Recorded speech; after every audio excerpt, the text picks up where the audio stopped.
Was the locker room attitude about strength training and eating? Give us an idea of like, what was it really like behind the scenes when it came to what did I put in my body?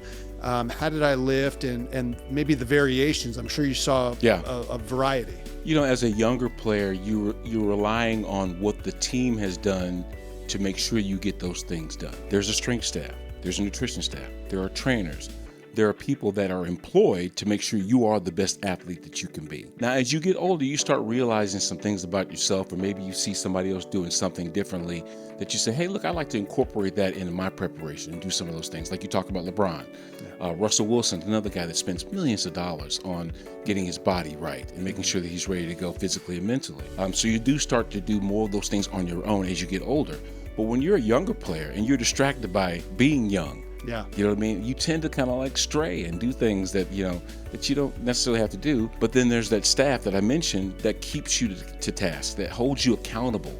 Because we did work out as a unit, as an offensive line. And we did have a strength coach that made sure that we hit certain benchmarks, whether it came to strength level or conditioning, things like that. And we were, like a lot of people, tested on those things.